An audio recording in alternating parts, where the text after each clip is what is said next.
Bonjour à toutes et à tous, chers téléspectateurs de Béni TV de Blessing Channel. Que Dieu vous bénisse et que sa grâce et sa paix soient multipliées dans vos vies. Bienvenue dans les grands rendez-vous de Béni TV, une émission qui est conçue par justement cette chaîne pour parler des grands leaders, parler de leur vie, leur ministère, leur appel, bref, tout ce qu'ils font. Justement, aujourd'hui, nous avons grand plaisir à recevoir un grand homme de Dieu. Mais juste avant de le présenter, j'aimerais vous présenter ma collègue avec qui j'aurai beaucoup de plaisir à présenter cette émission, Anicette Conan, une journaliste sur les antennes de The Blessing Channel. Bonjour Annie. Shalom à toi Romaric, shalom fidèles téléspectateurs de Béni TV. Alors, je le disais à l'entrée de cette émission, nous recevons un grand leader. Il s'agit du prophète majeur, prophète Franck Mahi. Il est le président fondateur des églises évangéliques La Montagne des Oliviers et le ministère de la puissance du Saint-Esprit. Nous avons beaucoup de plaisir à le recevoir. Bonjour papa. Shalom Romaric. C'est un plaisir de te recevoir sur ce plateau des grands rendez-vous de Béni TV. Merci, c'est aussi un plaisir. Alors, la première question que j'ai beaucoup de plaisir à poser est la suivante. Comment s'est passé votre appel? Je veux dire, comment avez-vous reçu le Seigneur, votre conversion? Bien, Romaric, je tenais à te dire merci. Je dis également merci à tous les téléspectateurs. J'étais en 4e lorsque un soir, un week-end, un vendredi soir, j'étais avec des amis. Parce que quand on est quitté à l'école, après nous sommes allés marcher parce qu'on était un peu éloigné de la vie, du goudron. Notre maison se retrouvait au fond du quartier. Donc nous sommes allés juste nous balader. Et je crois qu'en revenant, il y avait une église juste à côté de ma maison. D'ailleurs que j'avais d'habitude d'ignorer. Parce que là, je ne savais même pas. Bon, pour moi, c'était une perte de temps. Donc à mon retour, il y avait une louange qui passait. Les gens étaient en train de danser, ça criait à l'église. Et ça criait, on le loue, je le loue avec ma voix. Bon, il y avait la louange. Donc par ironie, j'ai dit à mes amis, moi aussi je rentre. J'avais un foulard à main, donc j'ai commencé à danser. Et c'est comme ça que je suis rentré dans l'église. Eux, ils sont restés devant le portail de l'église. Ils me demandent, mais attends, qu'est-ce qu'il fait, il est fou? Et là où je suis rentré, quelques minutes après, ils ont dit lever les mains. Donc moi aussi j'ai levé les mains. Et tout de suite, ils sont rentrés dans une autre étape. Bon, je ne savais pas ce que c'était l'adoration. Donc ils dit, je vais recevoir le Saint-Esprit. Donc on répétait, moi aussi j'ai répété. Mes amis, par moment, par contre, ils étaient là, ils assistaient. Et puis bon, tout d'un coup, je me suis retrouvé au sol. J'ai commencé à traîner au sol. Et après, je me suis réveillé. Il y a une parole que j'ai entendue. Tu vas me servir, ton temps est arrivé. Le reste, je n'ai plus entendu. J'ai balayé tout le sol. Saisi par l'onction. Oui, par l'onction. Franchement, là, je n'en revenais pas parce que c'était vraiment une première fois. Et je venais de voir une autre chose me traverser le corps. J'étais carrément immobilisé. Je criais, mais je ne m'entendais pas moi-même. Mais je savais que je criais. Donc tout de suite, j'ai traîné au sol. Mais pour finir, je me suis retrouvé, tout le monde était assis, j'étais au milieu. Environ 300 personnes à l'église, c'était une veillée. Ils avaient invité en ce moment-là un prophète du nom de prophète Jean-Baptiste. Qui était aussi également un homme très loin. Et il a dit, tiens, tu viens d'où? Voilà, qui est venu? On est non, c'est un élève. Vous savez, à l'époque, nous, on louait les studios. Nos parents n'étaient pas en ville. Donc on louait les studios pour aller à l'école. Donc j'étais avec mes frères. Tous les gens, enfin mes amis avec lesquels j'étais venu, ils ont fui. Parce que quand je suis tombé, tous ils ont pensé quelque chose.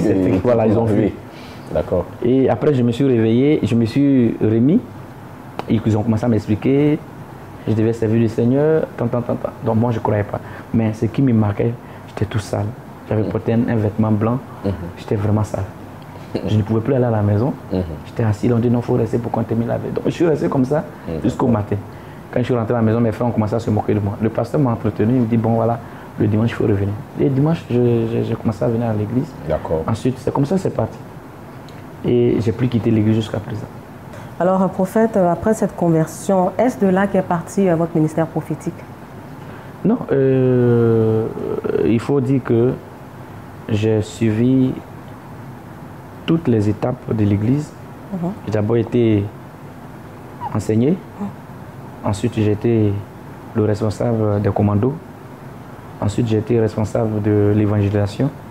Et pour couronner, je suis devenu le président de la jeunesse de l'église Réveil. Donc, toutes ces étapes-là, je les ai suivies. Est-ce que vous pouvez nous rappeler dans quelle ville? C'était dans quelle ville? Gagnoa. C'était à Gagnoa. Okay. À Gagnoa. J'ai fait le collège moderne de Gagnoa. D'accord. J'ai fait 8 ans à Gagnoa. J'aurais dû faire 7 ans, mais à cause de la classe de 4e que j'ai d'ailleurs doublé. Donc j'ai fait 8 ans à Gagnoa. J'ai eu le BPC une seule fois, le bac également une fois. Mais j'ai fait 8 ans et j'ai fait, pendant de la 4e jusqu'en terminale, j'étais toujours avec mon père spirituel, d'ailleurs qui est le président des pasteurs à Gagnoa, qui conduit une église, l'église Réveil, plein évangile à Gagnoa. Kofi Henry Fayol, l'apôtre Kofi Henry Fayol, qui est un homme puissant. C'est lui qui fut mon formateur. Et c'est avec lui que j'ai appris, j'ai été le président de la jeunesse, j'ai été responsable de l'évangélisation, j'ai été responsable de commando. Tout s'est passé et c'est là que j'ai reçu ma formation. Alors, prophète, le ministère prophétique étant beaucoup combattu, à part les défis que vous avez rencontrés dans ce ministère prophétique, je suppose bien que vous avez rencontré des défis. Avez-vous été confronté à d'autres défis après votre conversion? Oui, bien évidemment. Il y a tellement de défis dans ce ministère prophétique, d'énormes défis, parce que d'abord le prophétique n'est pas un jeu. Je ne peux pas tout de suite dire qu'il est au-delà ou au-dessus de tous les autres ministères, mais le ministère prophétique s'ouvre, il est coude à coude avec l'esprit des ténèbres. Vous savez, si tu fais une erreur, c'est un fil. Si tu fais juste une erreur, tu bascules dans l'autre camp. Voilà, c'est un ministère qui a besoin de beaucoup de concentration, qui a besoin de beaucoup de prières, qui a besoin de beaucoup de sanctification, beaucoup de vigilance, de sagesse, parce que ce ministère, il est vraiment dangereux. Il est vraiment dangereux. Tout le monde veut être prophète. Moi, si je ne dirais pas, s'il y a une occasion pour moi, j'aurais souhaité peut-être être apôtre. Mais ce ministère prophétique, il est vraiment difficile. Il est vraiment difficile. Tu peux être là et puis bon, tu n'as pas envie de parler parce que tu as reçu l'esprit prophétique qui te demande de ne pas parler. Tu deviens tout court bizarre. Tu peux être là et puis bon, tout de suite, tu te dis, donc sors de la salle à manger, va te mettre à prier. Ne mange pas. Bon, tu es bizarre, tu n'es pas compris par les humains. Et il a été difficile pour moi dès le début. Parce que ceux avec lesquels je marchais me trouvaient orgueilleux, me trouvaient difficile à vivre, me trouvaient compliqué, parce que je voyais toujours dans le sens contraire des choses. Parce que pendant qu'ils voyaient dans leur sens, moi j'étais toujours en train de leur dire que non, c'est pas comme ça, les choses sont fausses. Donc il y avait toujours du mal à avoir une bonne compagnie, parce que c'était vraiment difficile. Et parce que là aussi, c'était dû aussi à un problème de canalisation, parce que je n'arrivais pas véritablement à canaliser, parce qu'il y a l'esprit prophétique et il y a le Saint-Esprit. Parce que l'esprit prophétique, on est avec le Saint-Esprit, on le reçoit à part du baptême et de la vie de consécration. Ça, tout à l'heure, on va développer. Parce que l'esprit prophétique, on est avec. Vous allez, Élisée disait à Géasi, quand tu prenais les présents avec Naaman, mon esprit était présent. Il n'a pas dit le Saint-Esprit qui est en moi était avec. Il dit mon esprit était avec moi, avec toi. Donc ça veut dire que l'esprit prophétique, on est avec, tout comme l'esprit en politique, l'esprit en communication. Donc chacun est avec l'esprit prophétique. Celui qui est prophète doit naître avec l'esprit prophétique. Donc le prophétique, il est combattu et j'en ai connu beaucoup de problèmes que je ne voudrais pas certainement étaler, mais ça ne fait pas aussi de mon expérience personnelle, ça ne fait pas aussi de la vie d'un leader, ça ne fait pas de certains éléments qu'il faut vraiment prendre en compte. Ça construit et ça forme. Alors aujourd'hui, prophète Franck Mahi, il faut dire que c'est un peu plus de 5000 personnes que vous recevez, donc qui viennent s'abreuver de votre ministère chaque semaine. Il va se dire que vous faites un impact. Le secret de votre réussite, c'est quoi? Il y a des secrets véritablement dans le ministère. Beaucoup pensent que c'est le don ou alors les dons qui font un ministère. Ce ne sont pas des dons. D'ailleurs, chacun naît avec des dons. Voilà, on peut naître avec le don de la voyance, on peut naître avec le don des miracles, on peut naître avec le don de l'interprétation. Les 9 autres dons qu'on connaît de la Bible, on peut naître avec. Mais écoutez, le don prophétique, le ministère prophétique, ou je dirais l'impact prophétique, dépend de 5 éléments. Le premier élément, c'est la prière. La Bible dit prier sans cesse. Le deuxième élément, c'est la sanctification. Sanctifiez-vous. Le troisième élément, c'est la méditation. Il faut connaître la parole, il faut connaître le testament de Dieu. Il faut connaître la parole de Dieu. Le quatrième élément, c'est, comment on appelle, le jeûne. Il faut mortifier le corps pour rendre l'esprit fort. Et le cinquième élément, c'est l'humilité. Quand tu as ces 5 caractères, tu es concentré sur ton ministère, il n'y a pas de raison que tu puisses impacter des vies, il n'y a pas de raison que tu puisses obtenir des résultats, il n'y a pas autre raison que tu puisses être vraiment aiguille, pointu dans les choses. C'est la seule chose. Parce que les dons, on est inné, les dons sont innés, mais on les aiguise à partir de ces 5 éléments. Quand tu es un homme de prière, les dons ne font que se perfectionner. Les dons ne peuvent prendre qu'une autre forme. Vous voyez, quand tu achètes une machette, à la base, elle est tranchante. Oui. Mais il faut une lime pour l'aiguiser. Et quand tu l'aiguises, elle prend une autre forme. Et cette forme va devenir plus tranchante. Donc, ça veut dire qu'on peut naître tranchant, mais on devient plus tranchant à partir de la prière. D'accord. Donc, la prière rend fort. La prière perfectionne l'homme. Rend les dons parfaits. Ça perfectionne les dons. Donc, plus tu pries, plus tu regardes l'esprit qui est en toi, plus tu donnes la position à l'esprit qui est en toi. Et ça donne au Saint-Esprit de cohabiter avec l'esprit prophétique. Parce que quand le Saint-Esprit vient, quand il trouve une maison sale, il n'habite pas. Il reste à l'extérieur pour donner les ordres. Mais quand il trouve une maison agréable, là où il se nourrit de la prière, il trouve beaucoup de plaisir, il s'accommode, il se met ensemble avec l'esprit qui est en toi et les deux deviennent un. Donc il donne l'ordre à l'esprit qui est en toi, qui lui donne l'ordre aux anges. Donc les anges sont soumis à l'esprit qui est en toi et l'esprit qui est en toi est soumis au Saint-Esprit. Alors j'ai envie de vous demander aussi combien de temps un chrétien normal doit prier pour être plus efficace dans sa vie chrétienne. Voilà, je ne parle même pas des temps de prière des hommes de Dieu. C'est un engagement personnel. Qui nous regarde. C'est un engagement personnel. Chacun peut prier selon bon lui semble, je vais dire selon la force qu'il a. Mais moi personnellement, je tapais dans la prière 12 heures par jour. Oui, par jour. Je commence à 23 heures, je finis à 6 heures. Je commence à midi, je finis à 18 heures pendant 3 mois. Wow. Et là, en dehors de la ville. Ça, c'était avant d'entamer le ministère prophétique. Parce que là, j'ai pris mes enfants spirituels, l'apôtre Jean-Baptiste, l'évangéliste David, le prophète Jonathan, comment on appelle, l'évangéliste Thierry, l'évangéliste, tous les serviteurs de Dieu. Vous pouvez poser la question à n'importe qui. Quand vous allez à Mikao, il y a une forêt derrière Mikao qui fait face à la prison civile. Et là où il y a les usines, là, la forêt qui n'est pas derrière, c'est là-bas qu'on avait mis une cabane en pleine forêt. Vous savez, quand tu arrives à 18h, tu te croirais peut-être en 21h. Parce qu'elle est tellement touffue que tout est noir. Donc là, on se retirait là, sans boire, sans manger. Et c'est ce que j'avais reçu de Dieu. J'avais vraiment envie de rencontrer Dieu. J'avais envie de découvrir Dieu. Parce que pour moi, la Bible dit « Heureux ceux que le cœur peut, car ils verront Dieu ». Donc la pureté du cœur ne se gagne pas en ville. Parce que la ville est souillée, il y a plein de choses. Donc j'ai commencé à me retirer. Et pour me maintenir et rencontrer le Seigneur dans un état vraiment de solitude et d'annotation. Donc j'ai rencontré le Seigneur par là. Et j'ai reçu une seule parole où le Seigneur me disait « Tu veux me prier? Il y a une seule langue que j'entends et que les démons n'entendent pas. Toutes les langues, je les entends, mais les démons les entendent aussi. Tu pries en français, ils m'entendent en français. Mais si tu pries en langue, ils ne m'entendront pas. Donc j'ai reçu ce mystère. Toutes mes prières sont en langue. Je ne sais même pas prier par moi en français. Donc quand je commence à démarrer de 6h à 18h, ou bien de 6h à midi, quand je démarre de 6h à midi, tout est en langue. Les sujets sont en français, la prière en langue. Donc les démons sont dérangés.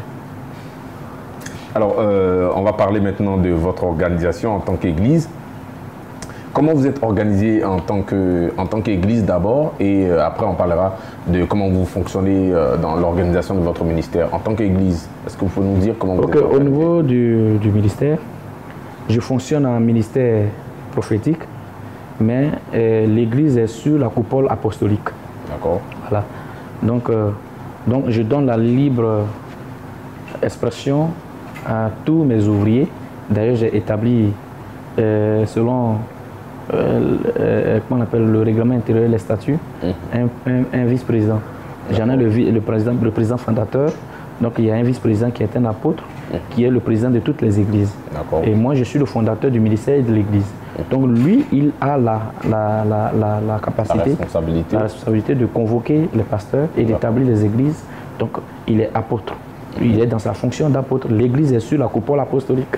Mais le ministère de la puissance du Saint-Esprit fonctionne et lui, il établit, indépendamment, mais il est au-dessus, il chapeaute tous les autres ministères, donc qui est dirigé par moi. Donc aujourd'hui, nous sommes en train de détacher les deux choses pour que l'église puisse avoir toute la démarche possible que les autres églises ont.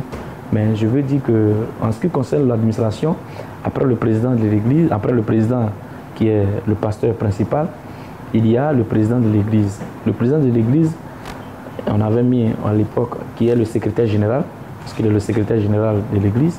D'accord. Parce qu'après le secrétaire général, il y a une coordination. Après la coordination, il y a le responsable du département, c'est-à-dire le département social, le département finance, le département communication, le département, comment on appelle, logistique. Donc il y a les départements en bas. Et juste en bas, nous avons créé une structure qui se charge des groupes, c'est-à-dire c'est là que nous allons créer des sociétés pour embaucher les gens. Donc on a mis une rubrique qu'on appelle le département investissement et autres. Voilà. Alors prophète, parlons toujours d'organisation, hein, sachant que notre Seigneur Jésus-Christ de Nazareth a travaillé avec des femmes, à l'instar de Marie de Magdala et des autres. Quelle est la place des femmes au sein de la montagne des Oliviers et le ministère de la puissance du Saint-Esprit? La femme occupe, je dirais, la première place. Quand je dis la première place, je parle de moi-même. Parce que quand on est marié, dans un royaume, après le roi, c'est la reine. Donc, on ne peut pas exclure la femme d'une telle activité. La preuve en est que Jésus, même, sa résurrection a été découverte par d'abord la femme. Donc, la femme est le centre du réveil dans toutes les églises. C'est la femme qui est la première à balayer une église, elle est la première à placer les chaises, c'est la femme qui fait la décoration. Donc, en un mot, quand tu vas dans une église où il n'y a pas, où les femmes ne sont pas vivantes, l'église est morte. Mais là où l'église est vivante, vous allez voir que les femmes ont toujours eu à tenir le flambeau de l'église. Donc, les femmes, elles ont un département qu'on appelle le département des femmes. Bon, d'abord, il y a la présidence des femmes. Elles font des séminaires de formation. On parle également de foyers, comment il faut entretenir les foyers, tout et tout pour maintenir un meilleur foyer. Donc, la femme a vraiment un grand rôle et elles sont dans tous les départements de l'Église. Elles occupent vraiment le premier rang. Alors, prophète, excuse-moi, Annie, vous avez parlé tout à l'heure de la femme, vous avez parlé de formation. Je veux savoir, est-ce que c'est la formation au niveau professionnel, c'est la formation spirituelle, parce que faut dire que nombreuses sont nos sœurs qui, après les études, le plus souvent n'ont pas d'activité concrète. Peut-être qu'on en parlera même. Oui, merci Romaric. De formation. Merci Romaric. Vraiment merci pour cette question. Vous savez, l'Église doit former des gens. Il y a des femmes qui sont analphabètes. Loin de moi les injures. Mais une femme que tu veux financer, il faut lui faire une étude de faisabilité. Il faut qu'elle ait des cours d'entrepreneuriat, même si elle ne doit pas écrire. Donc elle va suivre au moins des cours de formation, en dehors même de la formation biblique, en dehors même de la formation de l'Église. Donc si elle n'a pas cette formation et que tu lui donnes soit 1 million de francs ou 2 millions de francs, elle finira par gaspiller cet argent tout en n'ayant pas cette formation. Donc c'est important dans l'Église, parce qu'aujourd'hui nos églises sont en retard, parce que nos églises sont faibles, parce qu'elles n'ont pas de personnes fortes. Elles n'ont pas de personnes formées. Et on a l'impression que ceux qui viennent à l'église, c'est des personnes ratées. Or, moi, à mon sens et à mon niveau, je veux voir des femmes et des hommes formés. C'est-à-dire, quand nous parlons de la formation, on parle non seulement de la formation biblique, une formation spirituelle, mais on parle aussi de la formation, comment on appelle, académique. Ça veut dire que ça donne vraiment le professionnel. Oui, il faut les former. Il faut former. Je prends un exemple simple. Nous voulons financer des femmes par rapport à des activités, des PME et autres. Mais attends, l'Église n'est pas aussi équipée pour donner des formations en PME. Il faut amener des gens qui ont cette formation, qui sont des professionnels, pour enseigner des gens, pour que les gens sachent mieux s'investir dans les activités. Et quand ils ont cette formation, ils investissent et qu'ils ont des retours, des bons retours, c'est l'Église qui devient forte. Parce que la femme qui a vraiment son revenu, qui est bien assise dans la tête, elle n'ira pas à penser comment faire pour nourrir ses enfants ou passer tout son temps en train de proclamer le Seigneur qui lui a déjà donné les résultats qui enfin dans ses mains. Déjà, elle a la capacité, elle peut agir, même elle peut aider l'Église financièrement. Donc, il faut amener les gens à être formés. Et au-delà de ça, moi, je pense que au-delà même de la formation biblique, il faut vraiment former nos fidèles. Je suis en train de réfléchir à comment on voit pour qu'on ait une assurance. Et il faut former des gens au niveau de l'assurance. Il faut donner une formation et on est en train de voir comment est-ce que les gens peuvent participer tout pour qu'on ait cette formation au niveau des femmes. Anissé, tu as une question à poser? Oui, j'ai une question, Romaric. On parlait tout de suite de la formation des femmes. Est-ce que cette formation aussi concerne les jeunes de l'Église? Tout le monde. Okay. J'ai déjà eu une première conférence où j'ai essayé de toucher un peu. Vous savez, moi-même, je suis qu'on appelle, ingénieur en audit et contrôle de gestion. Et je suis titulaire d'un doctorat en théologie, option prophétie. Donc j'aime beaucoup la formation. Voilà. On ne peut pas former seulement un peuple sur la base de la parole. On peut leur donner la parole, la Bible nous donne le ciel. Mais pendant ce temps, on est sur la terre, il faut avoir une autre formation pour voir de quoi manger. C'est important. C'est vraiment important. Voilà, c'est vraiment important. Pour être une église forte, il faut des hommes forts, des femmes fortes dans l'église. Et en cela, l'église donne tout son sens. L'église donne le sens du réveil. Parce que le réveil n'est pas seulement les miracles, les gens vont tomber, les délivrances. Non. L'église, il y a un réveil dans un pays lorsque le chrétien devient ministre ou le chrétien devient un décideur dans la République. Lorsque le chrétien devient aussi un opérateur économique, lorsque le chrétien devient un entrepreneur ou le chrétien détient au moins, je pourrais même dire 40% de l'économie. Là, on parle du réveil. Mais quand le chrétien, après avoir prié, doit aller se soumettre à un franc-maçon, à un Illuminati pour demander du travail, on ne parle pas de réveil. Donc, il faut une formation adéquate aux gens, il faut vraiment donner une formation aux gens, il faut vraiment donner des instructions aux gens pour qu'ils se mettent à se battre et à connaître. Parce que moi, je pense qu'on ne peut pas rester là à dire, non, voilà, le matin, on se lève, on va à l'église. Non, l'église, c'est pas ça. C'est pas ça la vision. L'église est en train de rater sa vocation. Il faut ramener les gens à la formation, il faut les amener à apprendre. C'est important pour eux, c'est important pour truc. Ça va t'éviter d'être sorcier parce que franchement, tu verras quelqu'un qui sera dans une 4x4 disant mais écoute, celui-là c'est un sorcier. Mais si tu avais travaillé et tu avais appris, je pense que tu peux aussi avoir ta voiture. Alors, et croire que Jésus peut bénir tout le monde. Est-ce que le ministère de la puissance du Saint-Esprit ou encore les églises de la montagne des Oliviers a pour aussi but de former d'autres pasteurs, d'autres prophètes, d'autres ministères? Bien sûr. Bien sûr, j'avais déjà commencé une école de ministère. À un moment donné, j'ai arrêté parce qu'il fallait pour moi essayer d'organiser autour de moi. Parce que là, déjà, tout le monde est intéressé à ce niveau.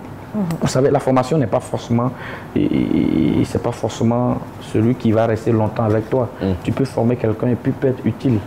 Voilà, donc il faut partager son expérience. Il faut donner de la formation à ceux qui en ont besoin.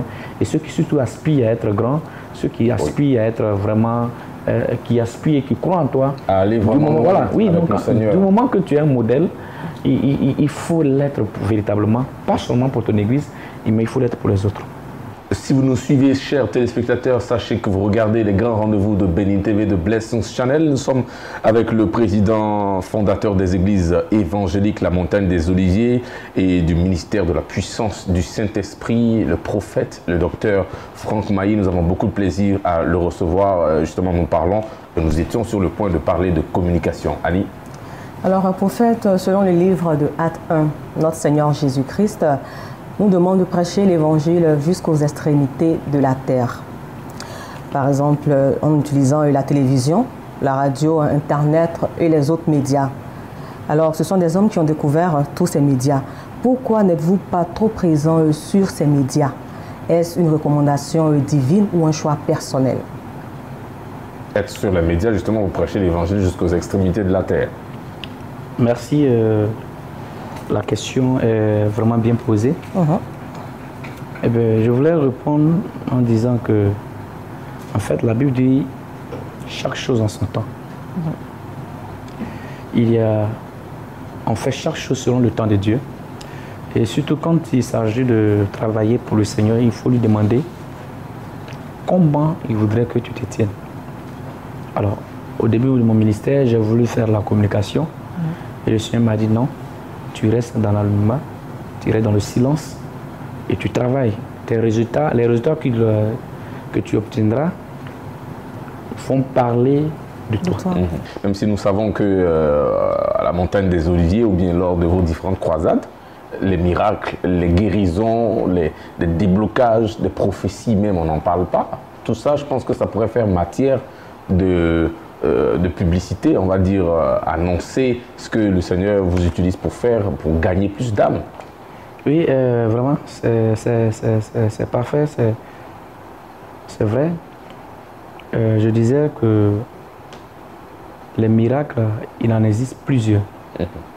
Il en existe plusieurs, mais le plus important, c'est de rester obéissant à la parole de Dieu. Le Seigneur a donné 5 ans de silence, 5 ans de travail, sans tapage médiatique, sans communication télé, sans toutefois révéler ce qui se passe au sein de l'Église. Je me suis attelé à la parole du Seigneur comme une instruction. Et je pense qu'aujourd'hui, je le crois, que le temps que Dieu m'a donné est arrivé pour que je puisse vraiment faire la communication comme il se doit. Nous bénissons Dieu parce que, par exemple, on était allés ensemble, c'était dans quelle ville déjà là?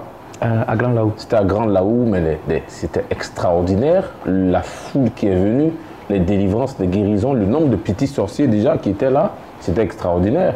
Ça, si ça avait été filmé, des milliers d'âmes auraient été gagnées.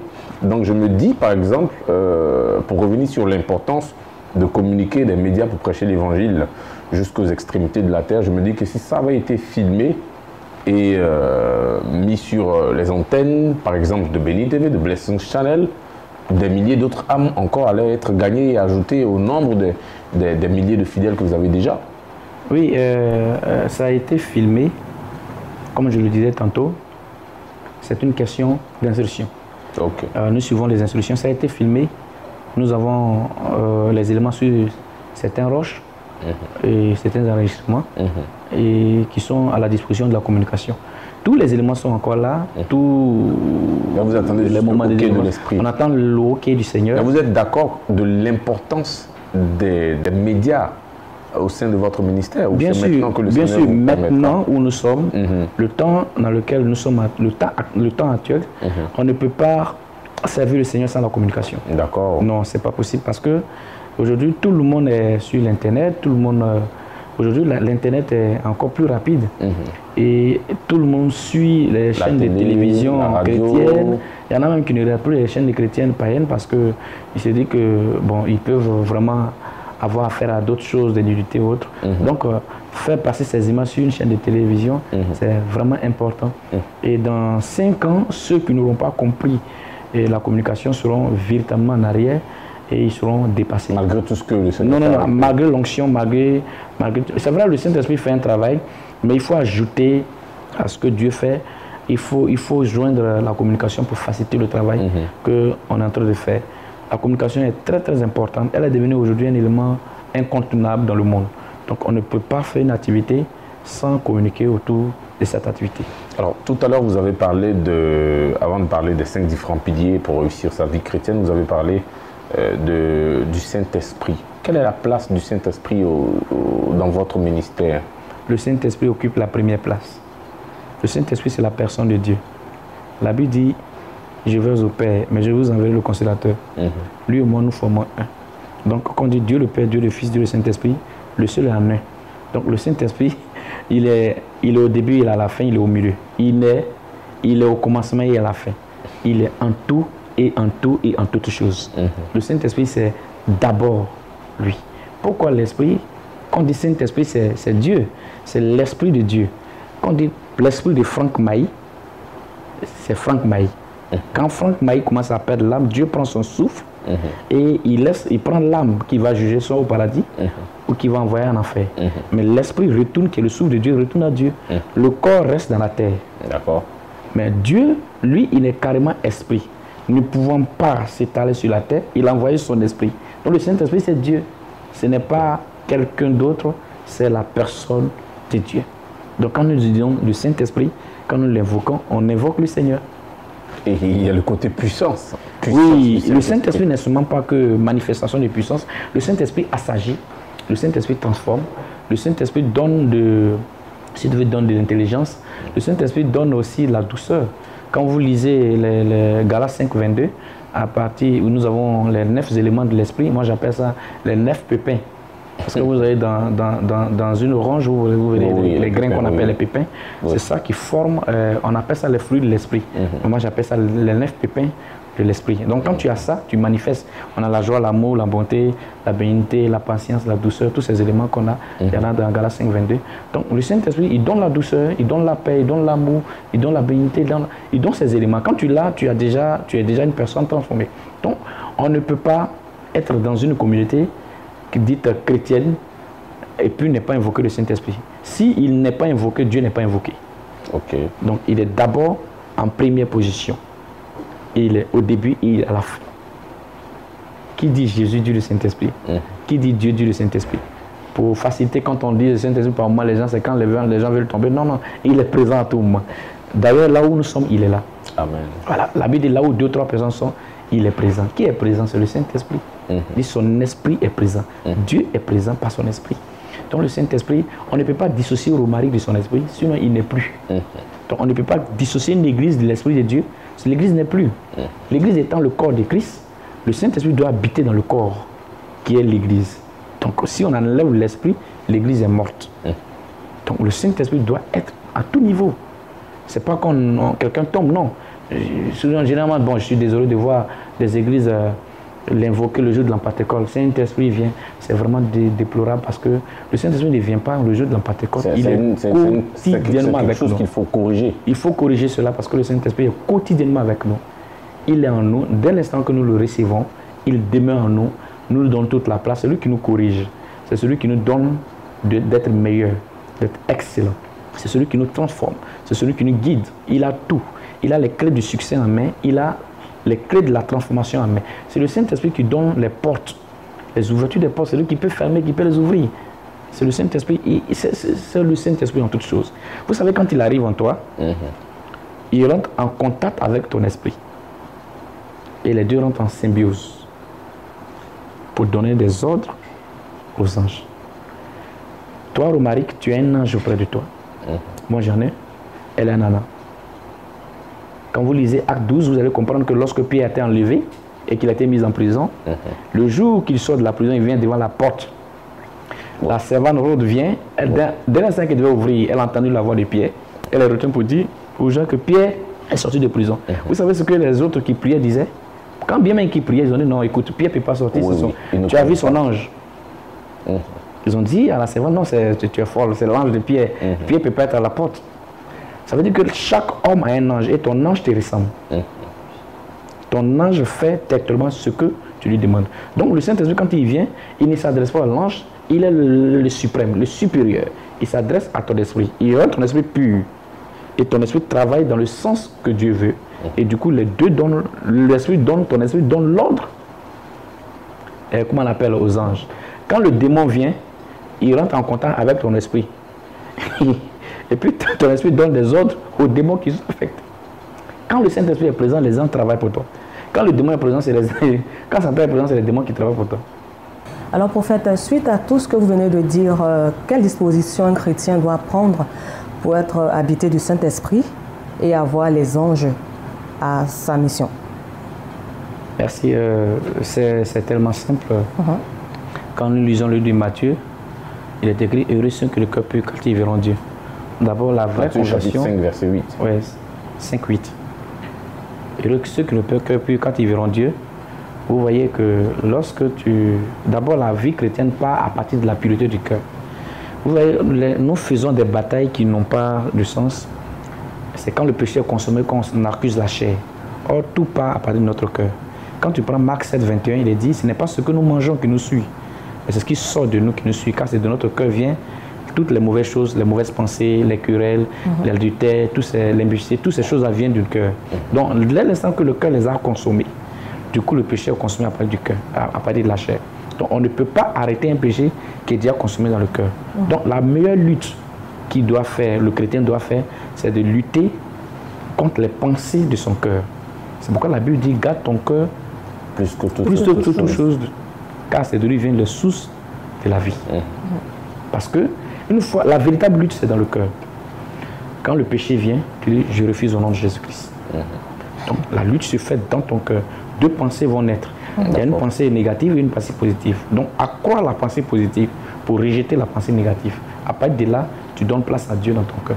Tu refoules le diable. C'est tout. Alors, le monde de la vie de perfection, la vie chrétienne, la vie de sainteté, se passe là. Ce n'est pas en bombardant, en parlant en langue. Non, non, non. Plein de paroles. Non, non, c'est dans le cœur. La vie chrétienne, la base, c'est là. Maintenir le cœur dans un état de pureté, c'est de rejeter toutes les mauvaises pensées loin de son cœur.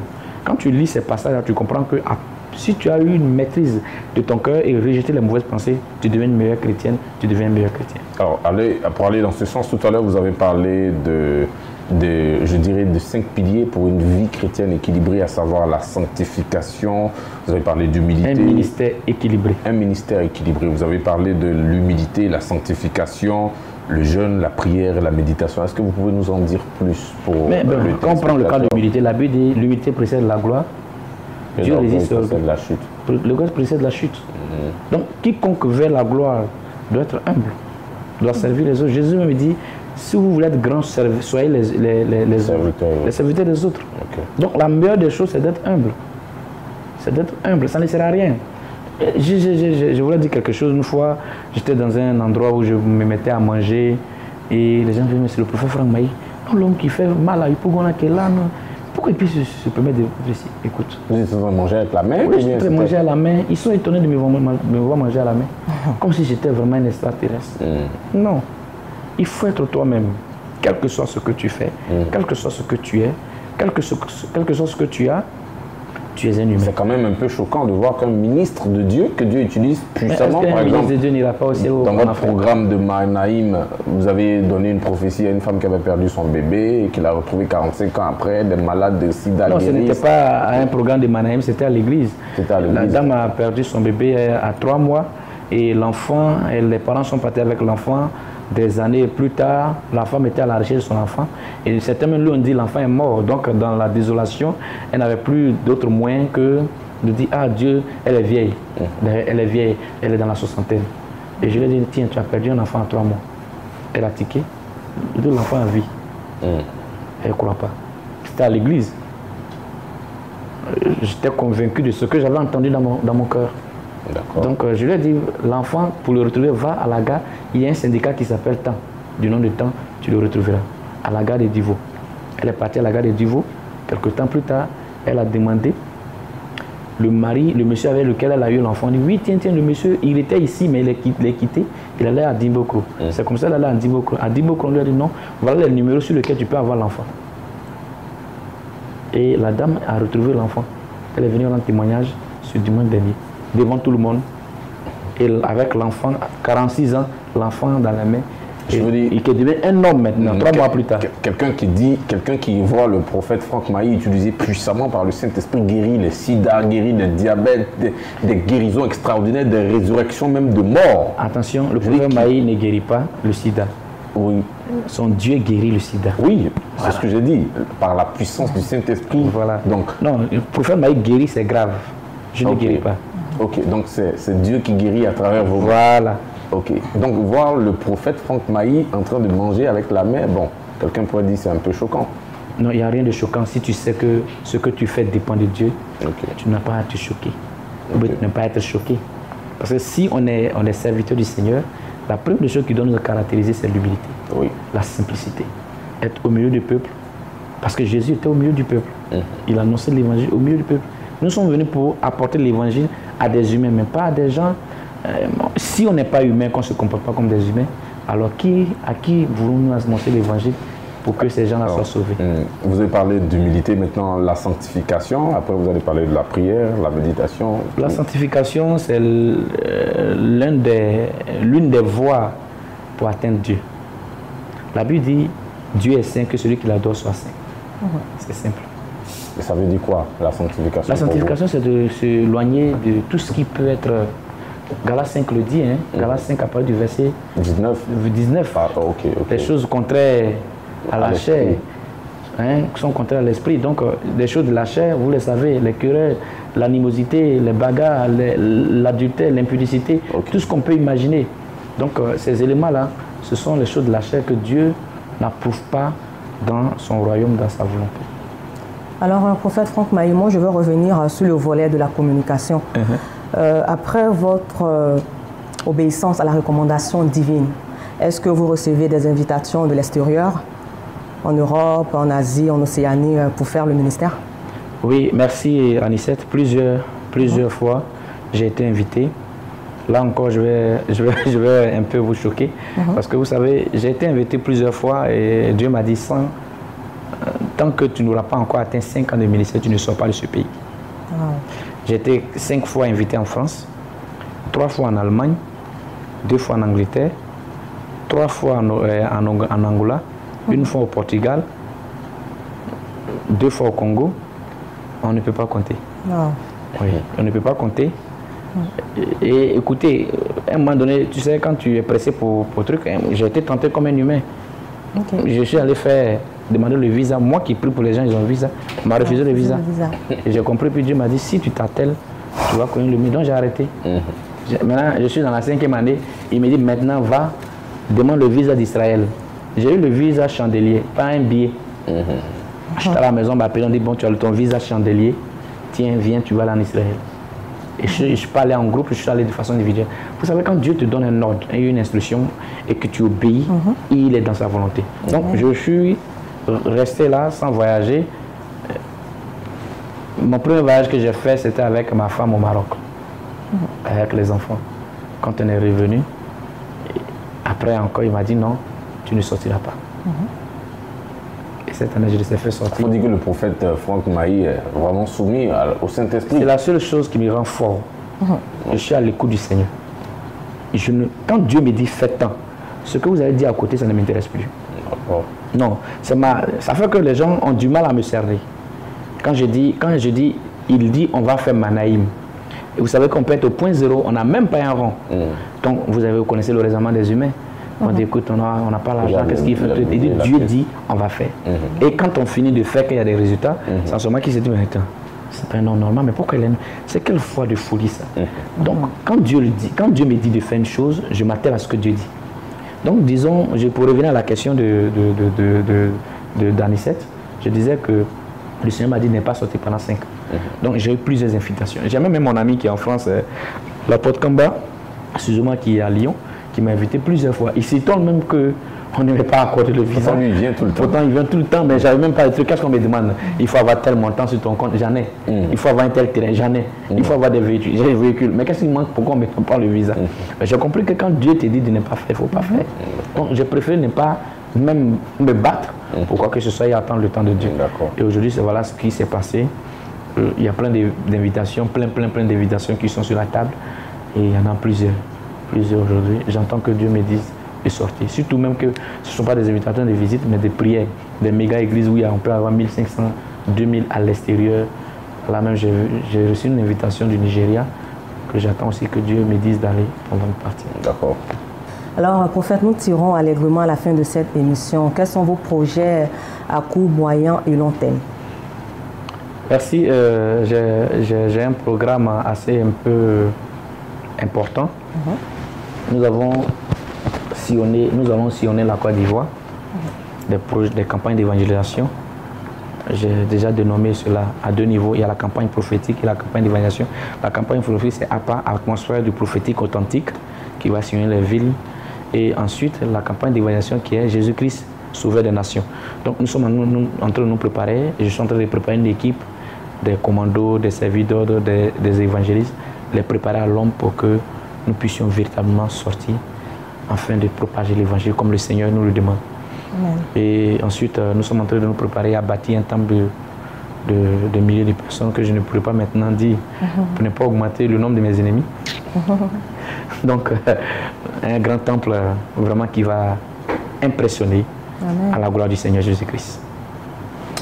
C'est pratiquement la fin de cette émission. De milliers de téléspectateurs nous regardent en ce moment. Prophète Franck Mailly, prophète docteur Franck Mailly, qu'est-ce que vous avez à leur dire? Je voulais simplement leur dire que Jésus-Christ est le même aujourd'hui, hier et éternellement. Il est le même hier, il est le même aujourd'hui et il est le même éternellement. Ce qu'il a fait avec le Moïse, il continue de le faire. Ce qu'il a fait avec nos pères dans la foi, dans ce pays, les patriarches, il continue de le faire. Et il continue encore de le faire avec notre génération. Il est le même. Alors, je demande à tous ceux qui me suivent et qui ont écouté un peu mon témoignage et qui ont entendu tout ce que j'ai dit, c'est Jésus-Christ qui est le centre de tout. Que la gloire ne revienne pas à un homme, que la gloire ne revienne pas à qui que ce soit. La gloire revient à celui qui a payé le prix et qui mérite d'être adoré, c'est Jésus-Christ. Alors, que tous, nous accrochons au Seigneur, nous donnons nos vies au Seigneur. Quelqu'un peut avoir une vie de chute et puis se ressaisir. Quelqu'un peut avoir chuté et se ressaisir. Quelqu'un peut être un vagabond et revenir à Christ. Mais nous devons nous soutenir dans la vie, dans la prière. Les plus forts doivent soutenir les plus faibles. Mais pour finir, pour dire à tous ceux, je prie à la BAE, à Yopougon, Trois-Rouges, tous les dimanches à 14 h et les vendredis également à 14 h. Nous finissons à 19 h. Venez découvrir la puissance de Dieu. C'est Jésus qui sauve, pas Franck Mailly.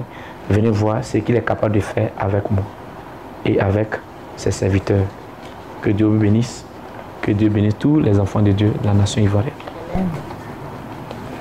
Alors, merci bien, prophète. Ça a été vraiment un plaisir de vous recevoir sur ce plateau. Je sais qu'il y avait encore beaucoup de choses à dire. Bien sûr. Peut-être que le Seigneur nous permettra de le faire sous d'autres cieux. Merci. Vraiment. Je souhaite même que cela, parce que je n'ai pas pu toucher certains éléments, à savoir mon témoignage, comment j'ai commencé. Je tenais même à dire que quand Dieu veut choisir quelqu'un, il le fait comme il a fait avec le fils de Galad, Jephthé. Vous savez, nous autres, on est nés dans des difficultés, on a connu des difficultés et on a évolué dans les difficultés. Et aujourd'hui, Dieu est en train de faire des choses merveilleuses avec nous. Ça veut dire qu'il peut faire avec quelqu'un qui est en manque d'espoir aujourd'hui, quelqu'un qui est désespéré, quelqu'un qui n'a plus de soutien, quelqu'un qui n'a pas de parents, quelqu'un qui a tout perdu comme moi. Moi, je suis un orphelin de père et de mère. Et le Seigneur m'a récupéré pour faire de moi un de ses serviteurs. Aujourd'hui, j'ai 2 filles et une charmante épouse qui me donne l'amour. Que nous saluons d'ailleurs. Voilà, qui me donne l'amour nécessaire. Ça fait que Jésus rend meilleur, il rend excellent. Il rend excellent. Et tous ceux qui m'écoutent, qui sont orphelins, Jésus est un espoir pour eux. Tous ceux qui n'ont plus d'abri, Jésus-Christ est l'abri pour eux. Tous ceux qui sont désespérés, il est un espoir pour eux. Amen. Il est un espoir pour eux. Jésus est meilleur. Qu'ils viennent et qu'ils s'attachent au Seigneur Jésus-Christ, ils ont le meilleur et ils seront meilleurs. Merci, chers téléspectateurs. Anicette, si tu as quelque chose à ajouter. Alors, Romari, ce fut un moment très enrichissant pour moi. Amen. Et encore, merci à vous, prophète, de votre disponibilité. Merci. Alors, chers téléspectateurs, c'est la fin de cette émission. Nous avons pris plaisir à la présenter. Il s'agissait des grands rendez-vous de Béni TV avec le prophète docteur Franck Mailly, président fondateur des églises évangéliques La Montagne des Oliviers et du ministère de la puissance du Saint-Esprit. Nous étions justement sur ce plateau pour parler de lui, de sa vie, son ministère, son appel, bref, de ce que le Seigneur fait avec lui. Nous avons pris beaucoup de plaisir à lui poser ces quelques questions, histoire de découvrir plus ou moins ce que le Seigneur fait avec lui. Merci d'avoir été avec nous, que Dieu vous bénisse. N'oubliez pas de rester sur la meilleure, www.beni.tv pour ceux qui nous suivent via Internet ou encore Béni TV, Béni TV+. Portez-vous bien. God bless you.